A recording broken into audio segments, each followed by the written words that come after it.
Nous en ligne avec Alex Rifkin, co-directeur général du Conseil exécutif de la communauté juive australienne. Bonsoir. Comment est-ce que vous avez perçu cette manifestation? Est-ce que vous avez vraiment senti cette hostilité?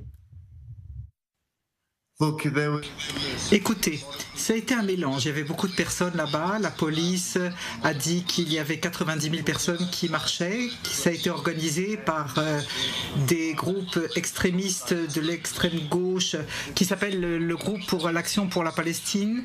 Et ça a commencé le 7 octobre alors que les gens étaient en train d'être massacrés. Ce groupe a déjà lancé des manifestations à Sydney. Donc on sait exactement ce qu'est leur idéologie. Ça n'a rien à voir avec l'humanité.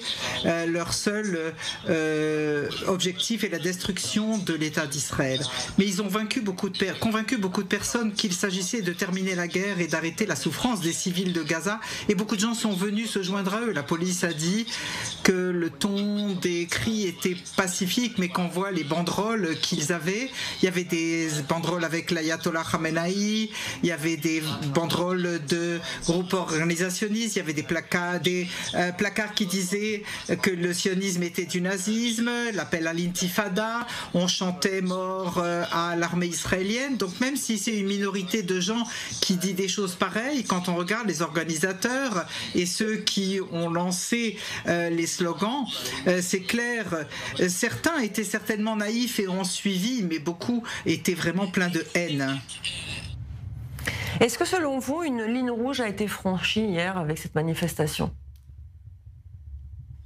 Je crois qu'on a passé la ligne rouge depuis longtemps dans ce pays. Quand on a dit, près de l'opéra, après le 7 octobre, où on criait mort aux Juifs, près de l'opéra de Sydney, et depuis cette époque du 7 octobre, on a essayé de reconstruire la paix intérieure dans ce pays pour maintenir la cohésion sociale, alors que là, ils parlent de tout brûler. Hier, ça a été un coup pour la communauté juive, voire tellement de mes compatriotes australiens marchant contre nous.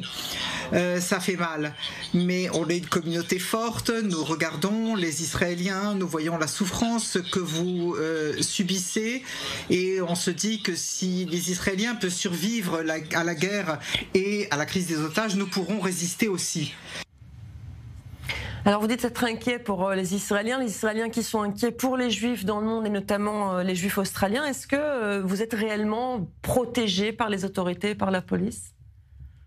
Eh bien d'abord, je crois que c'est naturel que nous soyons inquiets pour vous et vous pour nous, puisqu'on est une seule et même famille et c'est ce qu'on fait dans les familles.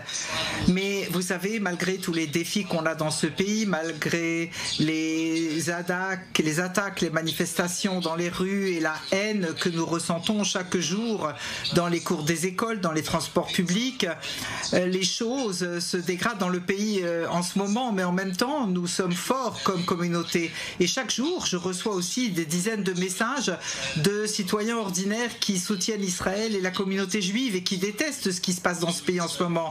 Ce qui nous soutient et nous donne de l'espoir. Et nous croyons que nous avons le soutien du gouvernement et de la police, en particulier la police qui maintient l'ordre et qui empêche la violence dans les rues et qui empêche les extrémistes et les terroristes d'agir. Et donc la communauté est pacifique et ils savent que nous sommes là en train de vivre des moments très difficiles, c'est sûr, mais nous ne sommes pas seuls, on ne se sent pas seul, on fait partie du monde juif et nous faisons partie d'une société forte qui est à nos côtés.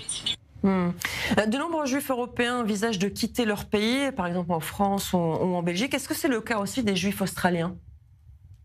Vous savez, j'ai eu beaucoup de conversations avec les membres de la communauté qui parlent de cette manière de se dire si pas maintenant, peut-être bientôt, il va falloir prendre en considération cette option. Certaines personnes qui pensaient à la Aliyah depuis un certain temps, eh bien c'est le dernier pas pour le faire.